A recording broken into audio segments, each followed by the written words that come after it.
incendiary passion.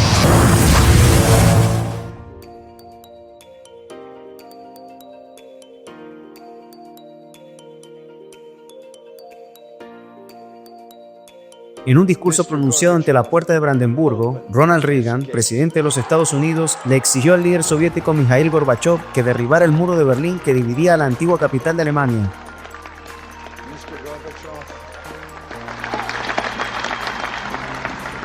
Mr. Gorbachev, tear down this wall.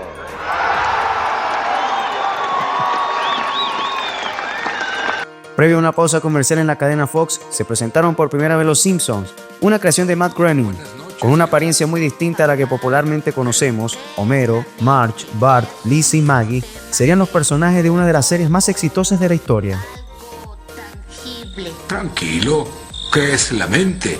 ¿Algo real? ¿Qué es lo real? Nada realmente. Gracias, papá. Buenas noches, hijo. Buenas noches, Lisa. Buenas noches. Dulces sueños. Gracias, mamá. Duerme bien. Sí, mamá. Pues si no, viene el coco. ¿El coco? Duerme.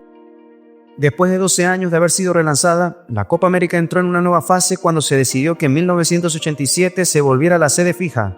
Los $80,000 que la televisión le garantizaba a cada federación solo por participar provocó que todos se pelearan por ser los primeros en levantar la mano para aprobar la propuesta. La empresa brasileña Traffic fue clave para ello, pues le pagó a la CSF más de $1,5 millones por los derechos de radio, televisión y publicidad estática. Como en 1916, el año de su nacimiento como campeonato sudamericano de fútbol, Argentina fue la anfitriona. Los gauchos aspiraban a celebrar con un nuevo título el mundial ganado en México un año antes. A Buenos Aires se le unieron 2 sedes más, Rosario y Córdoba. A pesar de esto, el torneo fue un fracaso desde el punto de vista económico, pues salvo el Argentina-Uruguay, los partidos se jugaron con estadios semivacíos. Nuevamente, pero en este caso con un sistema que se utilizaría por última vez, las selecciones se dividieron en 3 grupos, cuyos líderes accedían a la semifinal, donde se les incorporaba el campeón reinante, en este caso Uruguay. Por otra parte, se decidió que a partir de esta edición se realizaría cada 2 años, periodicidad que se mantendría hasta 2001. Y en algo que ya identificaba los eventos deportivos, por primera vez nuestra Copa tenía una mascota. Los argentinos escogieron una versión infantil del cantante de tangos Carlos Gardel, a la cual bautizaron Gardelito. Cuando abrió fuegos el Grupo A en el Estadio Monumental de Buenos Aires, todavía estaba vivo en el recuerdo de los argentinos la marcación casi delictiva que, por la eliminatoria México 86, le había hecho un par de años antes el peruano Luis Reina Maradona. En esta ocasión Reina actuó más apegado al reglamento, pero eso no impidió que entre él y sus compañeros cortaran con repetidas faltas a quien seguía siendo la principal carta del albiceleste. El partido por lo demás estuvo plagado de brusquedades de ambos bandos, y prueba de ello son los 2 expulsados, el gaucho Sergio Batista y Julio César Uribe. Y el juez está marcándole la primera tarjeta amarilla del partido para Cedric Vázquez. Por Panamericana, la gran cadena peruana. Tiro directo hacia el área, cabezazo al cértico. La saga peruana, insiste ahora Tapia por la izquierda. Otra vez pelota arriba. González Ganosa primero que todo. Tras irse al descanso sin goles, los 2 hombres en quienes estaban puestas las miradas se harían presentes en el marcador. Maradona al inicio del segundo tiempo al tocar suavemente sobre la salida del arquero y Reina a los 14 minutos al conectar de cabeza un córner. El pase viene servido inteligentemente para Maradona y ya se sabe. Hombre al que no se le puede conceder ninguna ventaja y exactamente a los 2 minutos y 8 segundos de la etapa inicial marca el primer tanto del partido. Argentina 1, Perú 0. Un error de Uribe, no se puede. Canilla, atención del equipo argentino. Canilla se prepara para ingresar en Argentina. Viene el tiro directo al marco, cabezazo corto, ¡gol! ¡Gol peruano! Lucho Reina, autor del tanto del empate, Lucho Reina, exactamente a los 14 minutos. Señores, la satisfacción para un jugador volcado sobre el otro sector como... Si bien Argentina marcó el ritmo del partido y generó más opciones, al equipo le faltó claridad y los hinchas se fueron inconformes con su desempeño. Sentimiento que la revista El Gráfico reflejó al titular, con él solo no basta, acompañado de una foto de Maradona al momento de convertir. El diario La Nación, en tanto, fue más benévolo con el local al comentar: el empate fue un premio repartido sin justicia.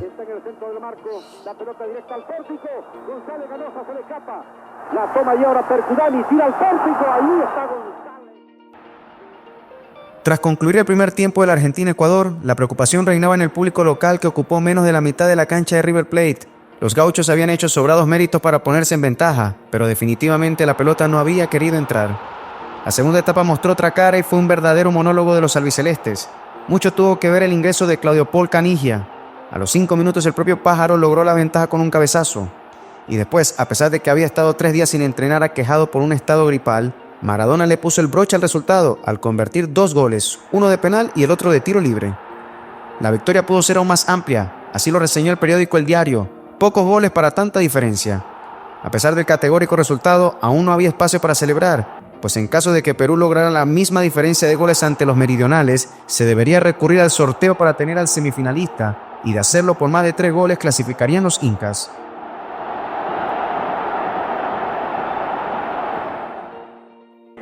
Con la obligación de golear, Perú salió como una tromba ante Ecuador, y aunque fueron claros dominadores, pecaron por falta de puntería o chocaron con la gran actuación del arquero Héctor Chiriboga. En la segunda parte, los incas prosiguieron con el control del juego, pero fueron menos profundos producto del nerviosismo de sus hombres. Ni hablar cuando en un contraataque, Hamilton Cubi puso en ventaja a los ecuatorianos.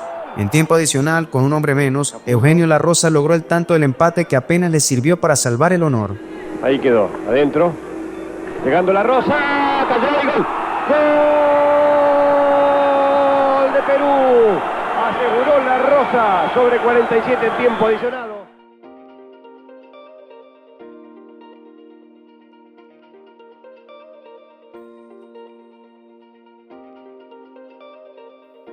En su debut contra Venezuela por el Grupo B en el entonces Chateau Carreras, hoy Estadio Mario Alberto Kempes, la selección brasileña ratificó su favoritismo. En las primeras de cambio, los auriverdes desperdiciaron varias jugadas netas de gol, pero también sufrieron un par de sustos en su arco con los contragolpes de los venezolanos.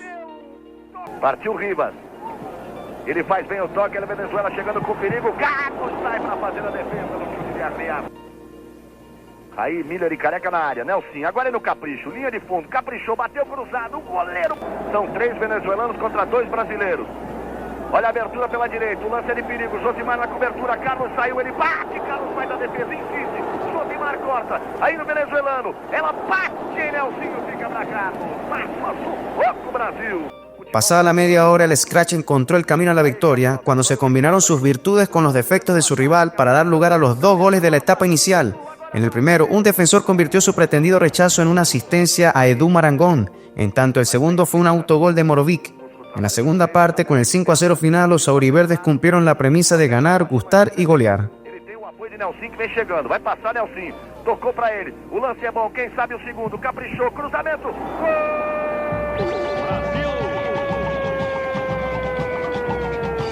Bateu na defesa, Valdo, também sabe, prefere o toque pra Raí. A enfiada de bola excelente para Miller, olha o cruzamento, para até agora.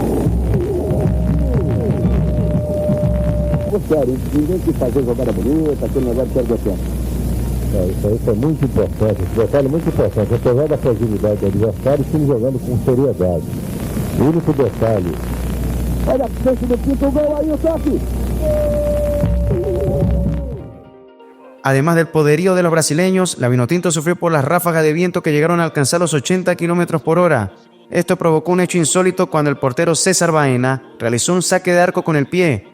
Resulta que tras pasada la mitad del campo, por acción del viento, el balón regresó como un boomerang y derivó en un córner para Brasil. La sensación del poderío de los auriverdes pareció confirmarse en el segundo choque del grupo.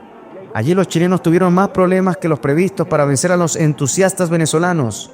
De hecho, el encuentro estuvo igualado hasta faltando 20 minutos. Apareció entonces la mayor jerarquía de los de La Roja y con un par de tantos lograron el 3-1 final. El palo daba la impresión que se iba para afuera, pero fue gol de los venezolanos. Basay, Salgado, Contreras y gol de Chile. Gol de Jorge Coque Contreras. Coque Contreras tras la habilitación. El Carrero era una buena gestión ofensiva de los venezolanos, ¿eh? En cambio, cuidado. Ahí va Basay, le gana Torres, Basay y Salgado, ¿eh? Gran jugada de Basay. Ahí va. Gana Raya, pase atrás, y acompaña brillantemente Salgado para el 3-1. Excelente la gestión ofensiva. Gol, como ustedes pueden leer ahí. A priori, el Scratch tenía todos los boletos para pasar de fase ante los chilenos, puesto que un empate les alcanzaba para clasificar. Por cómo empezó el partido, sobre todo en la primera media hora, todo parecía indicar que no habría sorpresas. Pero el arquero Roberto Rojas, en una noche que llevó a Jornados Sports a calificar su actuación con un 10, salvó 4 chances clarísimas repartidas entre Müller y Careca. Entonces, cumpliendo el viejo axioma del fútbol al que no se le hacen, sobre el filo del primer tiempo, un tiro libre encontró la cabeza de Ivo Basay para que los de la Roja lograran una ventaja con la que se fueron al descanso. Aún en desventaja, nadie se hubiera atrevido a desahuciar las ambiciones de los brasileños cuando se inició el segundo periodo, una consideración que cambió pocos minutos después cuando un grosero error defensivo permitió que de un saque de arco derivara el gol de Juan Carlos Letelier. Y como las desgracias no vienen solas, poco después llegó la expulsión de Nelsinho. Allí sí se abrió un panorama que permitiría que Basay y Letelier repitieran en el tanteador. La goleada fue saludada con repetidos oles por el público local, que festejó como propia la victoria chilena ante el que era uno de los grandes favoritos del torneo. Equipo brasileño. Estamos repitiendo la maniobra en que Nelsinho ataca derechamente la pierna del jugador chileno sin preocuparse del balón que estaba de por medio. Bien expulsado.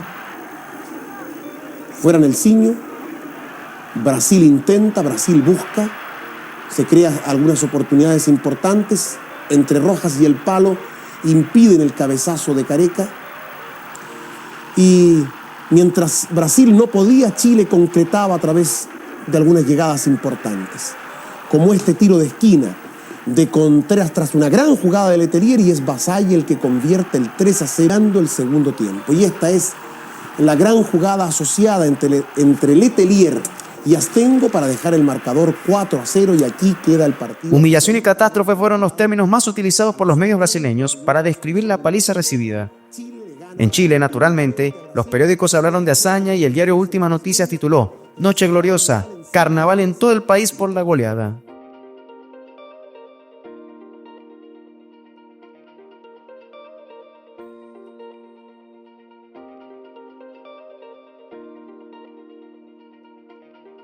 La ciudad de Rosario tuvo el estadio de Arroyito como sede del Grupo C, el cual integraron Colombia, Bolivia y Paraguay.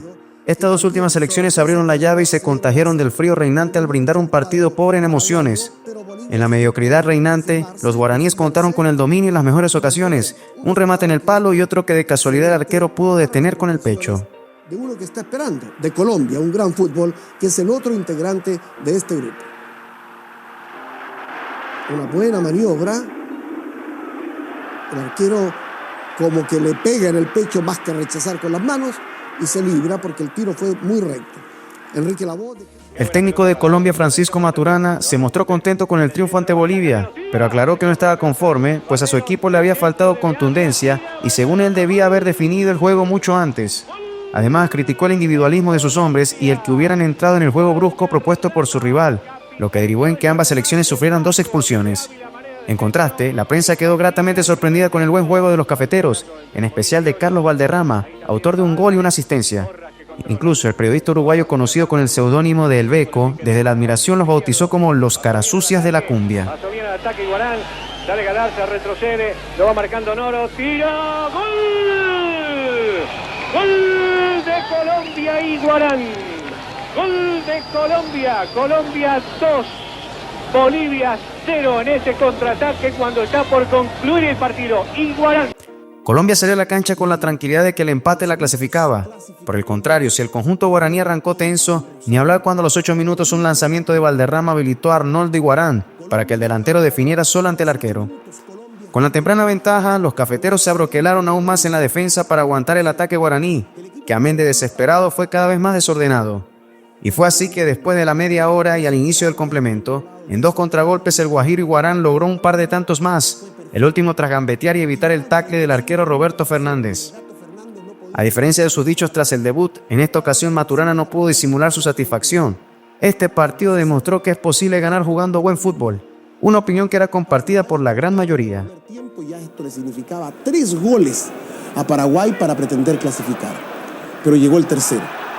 Gran contragolpe a los 5 minutos del segundo tiempo, habilitación de Redín, no sirve el tackle del Gato Fernández, e Iguarán, goleador absoluto del Campeonato Sudamericano de Naciones Copa América con 4 goles, decreta su tercera cifra personal y el triunfo de Colombia por 3-0. Colombia es rival de Chile. Paraguay este partido. La verdad que estaba muy atento Orlando Aravena viendo el partido, pero Paraguay llegó escasamente muy comprometido hacia la valla del colombiano. En cambio, Colombia llegó destapado 7 veces.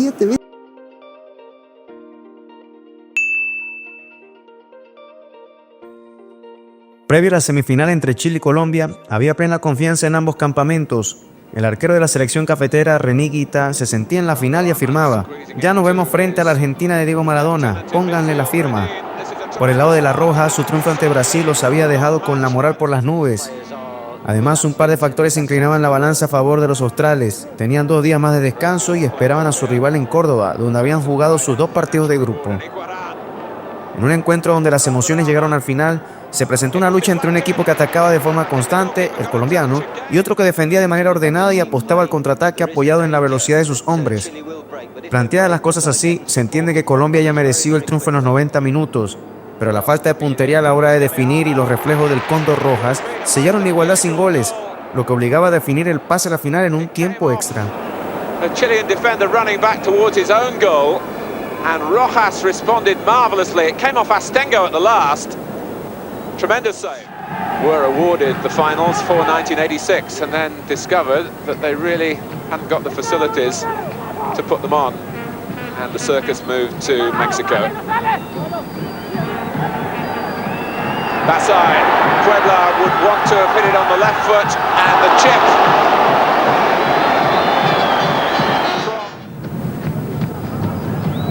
Chile won that game 3-1, and the goalkeeper was wrong-footed there.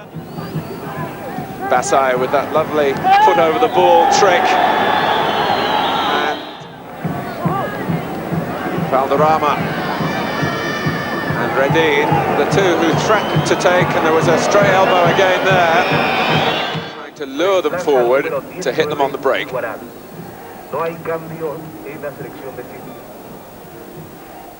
Herrera. It's an interesting run, and Valderrama coming in at the near post. It's Colombia's turn to retreat, and defend in some numbers and send 2 players down. Well, it's not really funny for the...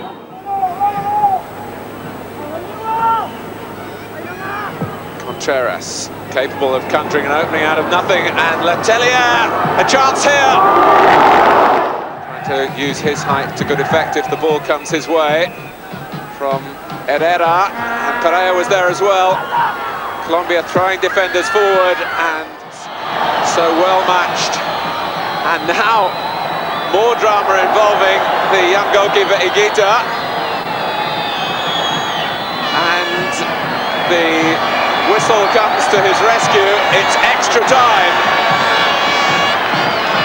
They've got 5 minutes to galvanize their resources.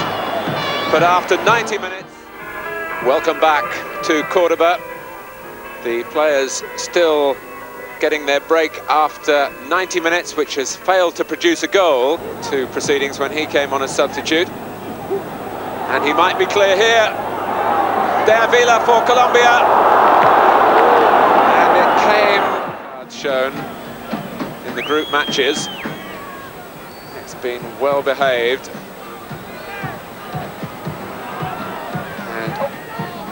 Always interesting, and it's still a very, very difficult job to try and pick a winner. Vera, and that's Letelier.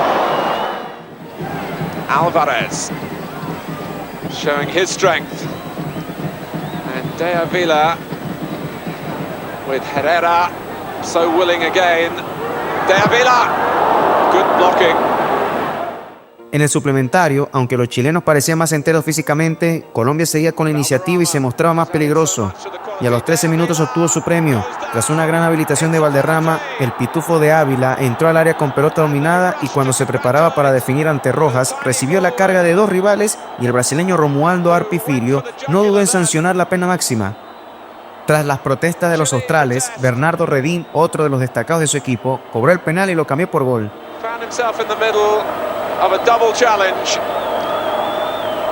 Don't know if you noticed, Martin, the referee fell too. I did notice, and whether that was in the excitement of realising that at last...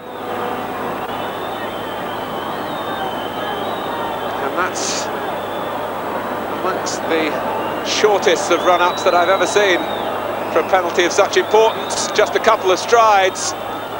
Redin has scored!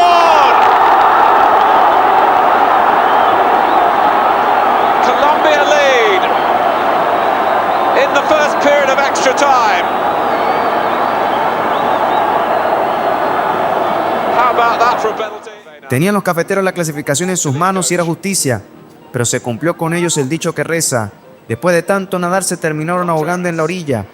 En efecto, al minuto del segundo tiempo de la prórroga, un grueso error de Higuita, que no alcanzó a manotear un córner, fue castigado con un cabezazo de Fernando Astengo, ya definitivamente convertido en el héroe de la jornada. Y si tras esa falla los colombianos quedaron groggy, sufrieron el golpe de nocaut 2 minutos después, cuando un rechazo defectuoso de Leonel Álvarez fue capitalizado por Jaime Vera, quien la empujó para lograr el 2-1 final. Off his line, no contact. 1-1.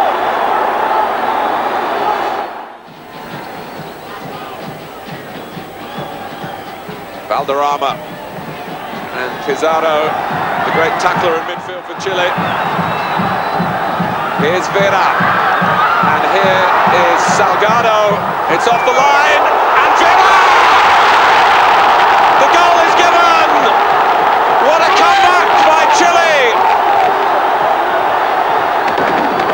And Jaime Vera, who came on. La semifinal entre Argentina y Uruguay era el choque entre los campeones, los gauchos monarcas en el Mundial de México 86 y los charrúas de la Copa América del 83. Sin embargo, ambos estaban lejos de su mejor versión. Había coincidencia en que los albicelestes todavía no habían aparecido como equipo y que dependían excesivamente del talento de Maradona. Por su parte, los uruguayos, que hacían su estreno en la Copa, contaban con el descrédito general en su país tras el fracaso en el Mundial de México. Y el técnico Roberto Fleitas recuerda que la impresión era de que los habían mandado a una especie de circo romano a que Argentina les ganara y tuviera así la fiesta completa. Para muchos esta era la final adelantada, y así se jugó, compensando la falta de brillo y técnica con el fervor y la resiedumbre, en especial del lado uruguayo. Los albicelestes fueron más ofensivos en el inicio, pero la primera jugada de gol fue recién a los 20 minutos, cuando tras una linda combinación, Julio Larticoechea remató apenas sobre el travesaño. Después Maradona, que casi no había aparecido, al promediar la primera etapa eludió a 3 hombres y falló en el pase final.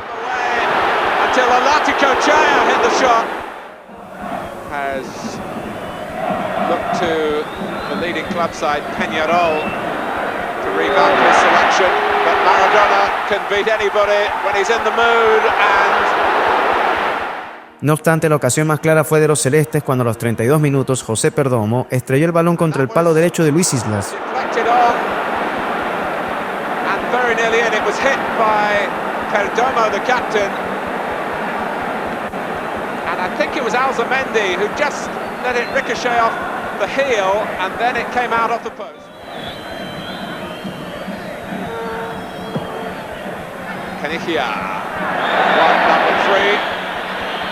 Down the other, Gutierrez, Justi again, busy in the wall, Pachufo over the ball, and Maradona bearing it. It almost came for Caniggia.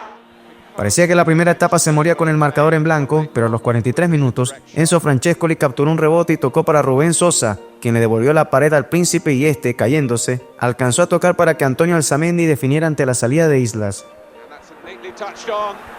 And it's come for Alzamendi! And that directness in Uruguay's play has stunned the Argentinian support. Antonio Alzamendi with Sosa and Francescoli setting it up on the break, and Alzamendi, a very calm finish. Third pass by Sosa.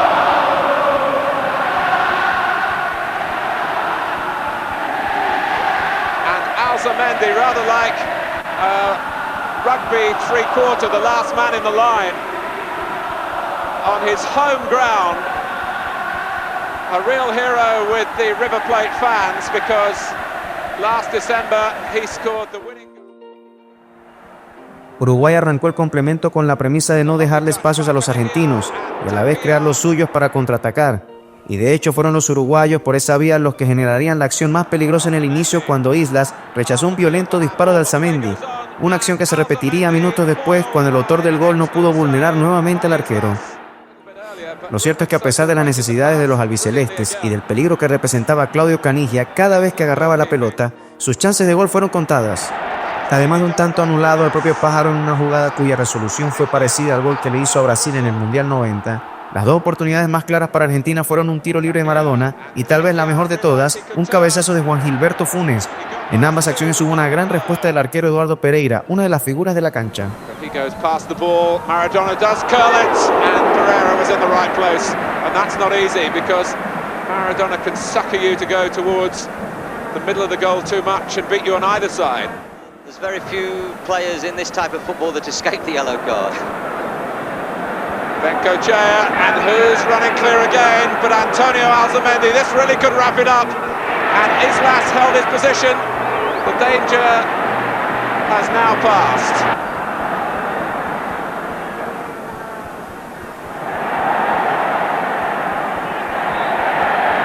Was quite happy for any delay. Just stops the flow for Argentina, and oh, that's Justi for him.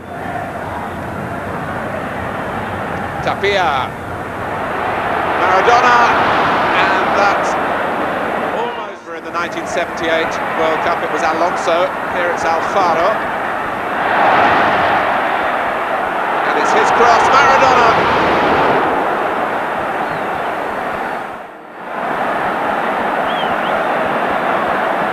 No shortage of industry from Argentina. What really is lacking is the sharpness of the team play, but Funes and Pereira with an astonishing save. But you judge saves, I suppose, not just in their athleticism, but when they happen at a time when he made contact with the ball. Uruguay delighted to keep the ball at the other end of the field.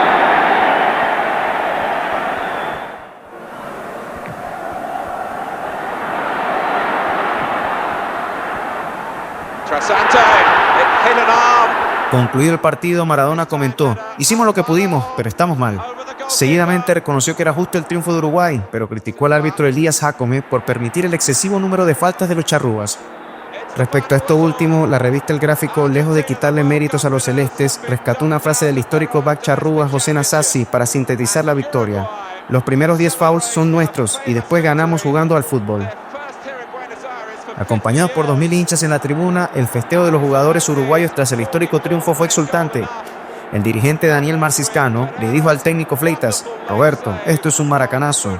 Aunque exagerada la consideración, lo cierto es que después de 50 años le volvían a ganar a los albicelestes por una Copa América en Buenos Aires. Los perdedores de la semifinal, Argentina y Colombia, tuvieron el dudoso honor de jugar por primera vez por el tercer puesto en una Copa América. Por encima de la frustración que significaba para ambos, el partido tenía un sabor diferente. Para los gauchos era un castigo, mientras que para los colombianos representaba un premio consuelo y la oportunidad de poder refrendar que eran los que mejor fútbol habían jugado. Eso explica que los cafeteros salieran mucho más concentrados y en un arranque fulminante a los 8 minutos ya estaban ganando gracias al golazo de Gabriel Gómez.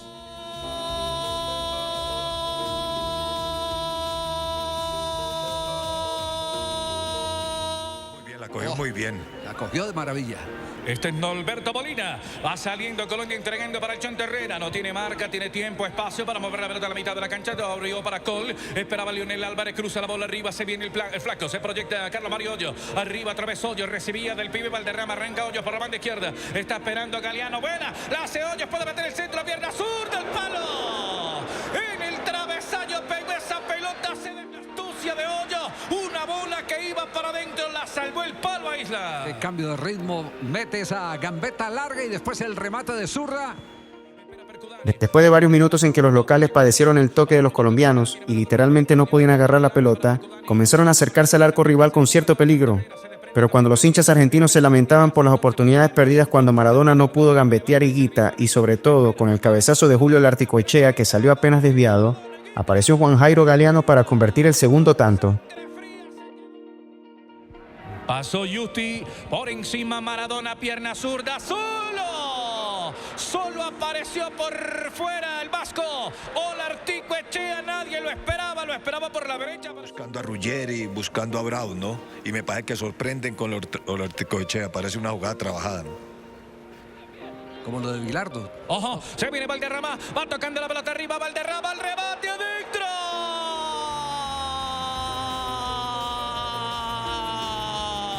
Landino. ¡Gol! La victoria parcial no solo mostraba la contundencia de los cafeteros, sino que era el reflejo de su buen juego, lo que reseñó de manera perfecta el Diario Popular cuando tituló: "Duele que hayamos bailado la cumbia con nuestra letra", es decir, sufriendo el toque de los colombianos, amén de algunos lujos como túneles y pisadas que tuvieron a maltraer a los jugadores albicelestes. Que respeta mucho la de hoy, pero que esta fue impresionante. Claro, le tocó derrota esta, la primera, y después le tocó el 5-0 por eliminatoria. Le tocó sufrirla.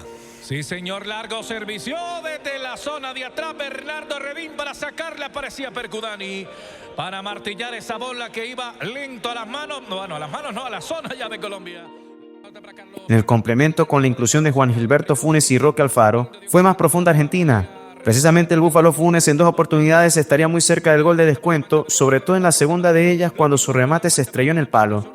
Juego por la banda izquierda, la tiene el Búfalo. Ojo que se viene Funes. ¡Funes! Se le ilumina la pelota de nuevo Diego Armando Maradona. Elude la barca de un hombre, se tira por el medio. Quería con todo Col. Trastabilla Maradona, no cae, le mete para que venga el Búfalo.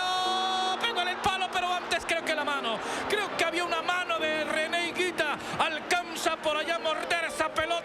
Después de eso, Higuita le ahogaría el grito de gol a Maradona. Finalmente, el tanto albiceleste llegaría sobre el final por medio de Caniggia, cuando el partido se jugaba en medio de una espesa neblina. Una neblina que, según la prensa, fue el merecido colofón para la opaca actuación de la selección argentina, una caricatura del equipo que había ganado el Mundial.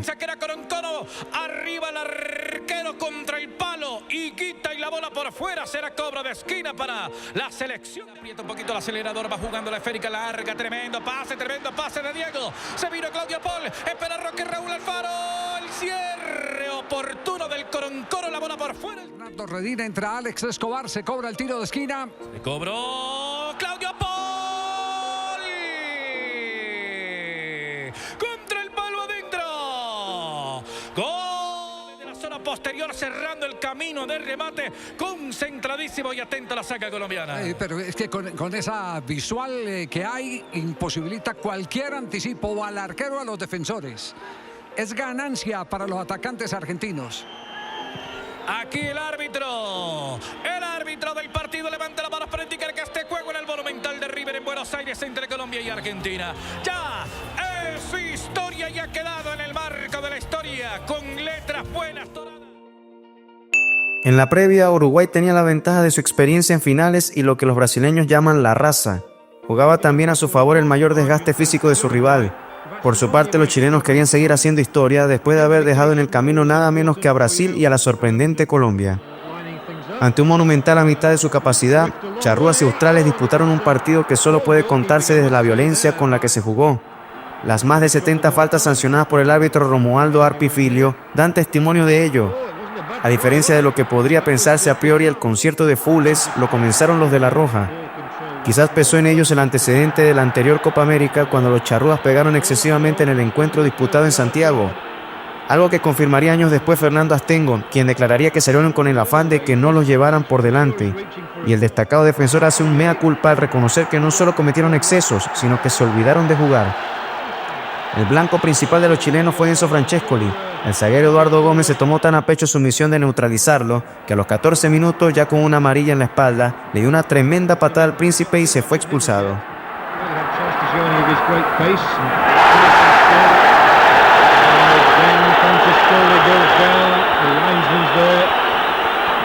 Gomez, the man who was booked a few moments ago, is certainly incurring the wrath of the referee here. He's already had a yellow card.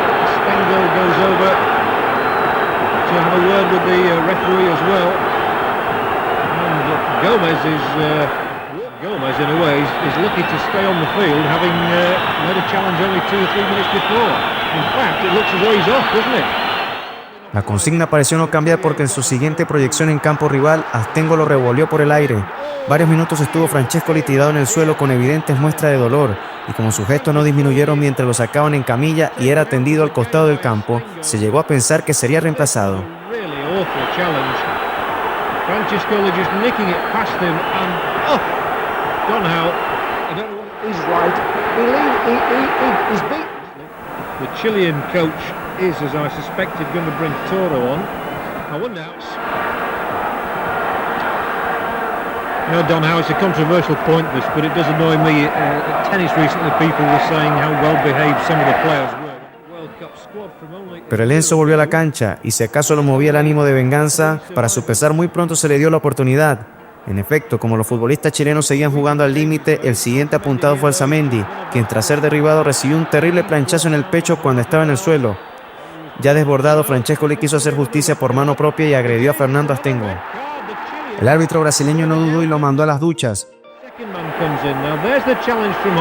Oh, dearie me, it's the substitute, Ricardo Toro. So he's only been on the field a matter of 7 minutes. And Ricardo Toro, for a quite appalling kick in Alzamendi's stomach, well, it's Francesco. Sobre el final del partido, a instancias del juez de línea, otros dos hombres, Astengo y Perdomo, serían expulsados por agresión mutua en lo que fue el apropiado último acto de lo que el diario El Tiempo de Bogotá calificó como el imperio de la rudeza. Entre las expulsiones del primer tiempo y de la etapa final, el partido continuó siendo áspero, pero las infracciones ya no fueron tan violentas y en un conteo rápido, podría decirse que fueron los uruguayos los que comenzaron a hacer sentir más el rigor de la pierna fuerte. This time the referee has no sympathy whatsoever with Letelier. Mathabal touching it inside, Contreras, now Pizarro, still Pizarro, good ball, Contreras again has his legs taken away from him. And there is the ball through which caused the problem, and there's the tackle initially, but it didn't unsettle Alzamendi there, but that one certainly did. Como es de suponer, el juego de los celestes sufrió mucho con la expulsión de Francescoli. Entonces, sin su hombre más talentoso, perdió mucho de su peso ofensivo. No obstante, dos jugadores fueron claves para seguir teniendo presencia en el campo rival. José Perdomo, defendiendo y agarrando la lanza en busca del arco de enfrente, y Pablo Bengoechea, quien se apropió de la manija del equipo. Por el lado de los chilenos, la generación de juego también brilló por su ausencia. El más incisivo fue Ivo Basay en la banda izquierda, quien arrimó cierto peligro en la retaguardia rival que sus compañeros no pudieron aprovechar. En resumen, las situaciones de riesgo fueron muy pocas. Algún tiro libre, un disparo de larga distancia o jugadas que no tuvieron una buena resolución describen la escasa producción atacante de ambos elencos. So Chile 0, Uruguay 0. Reyes for Chile, good ball inside the area is Letelier. Tried to whistle, I think, with 25 minutes left, and Chile a goal down, attack down the left with Bassey. That's the first we've seen of Bassey, and he's brought down only a foot or so outside the penalty area by Dominguez. I'll ask Donhow about that again in a moment. Just let's see what happens to this attack. Oh, and he's somehow extricated himself between those challenges, and still inside the penalty area. Alzamendi, that's the best we've seen from him so far. Now Perdomo once more, and this is looking more promising. Well, the shot didn't match it. So, again, he's got past Dominguez, and this time it's a better cross with his left foot, and the header from Reyes produces a save. And now players gone on, and Sosa is just outside the area, and Alzamendi's here, and Homathabal just getting a foot in time. Otherwise it would have been 2-0 and Chile would have been dead. Here comes Alzamendi and there's Homathabal. Con el partido disputándose en una relativa paridad en la falta de ideas y de chances concretas de gol, era factible que la definición más que por un acierto llegara por un error. Y fue justamente así como se dio, porque en un aspecto donde no hubo la mencionada paridad fue en el arco. Si bien el uruguayo Pereira no tuvo atajadas extraordinarias, mostró solvencia durante todo el cotejo. Diferente fue el caso de Rojas, quien hasta este partido había sido casi invulnerable y solo había podido ser vencido desde el punto penal. El Cóndor se vio inseguro desde el mismo inicio y lo más grave, falló en 2 oportunidades previo al gol. Corría el minuto 10 del complemento cuando el arquero le abriría el camino a la victoria a los charrúas. Primero tuvo una floja respuesta ante un remate a las manos de Gustavo Matosas, que derivó en un córner. Y tras el lanzamiento del tiro de esquina y el rechazo de su defensa, tampoco pudo embolsar o despejar un disparo de Perdomo, fuerte pero controlable. El rebote corto quedó servido para que Bengoechea definiera sin problemas y lograra el gol que valió una copa.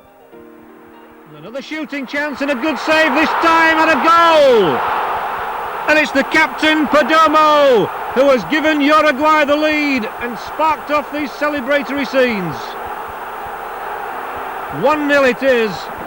The goalkeeper no doubt unsettled by the fact that he'd really struggled to make the save a moment or two earlier from Matosas. The corner from Sosa there is headed out and it's a very good strike on goal. The keeper can only smother it and Perdomo says thanks very much. And that's why somehow with Uruguay in the driving seat you've got to fancy them to hold on to the America Cup.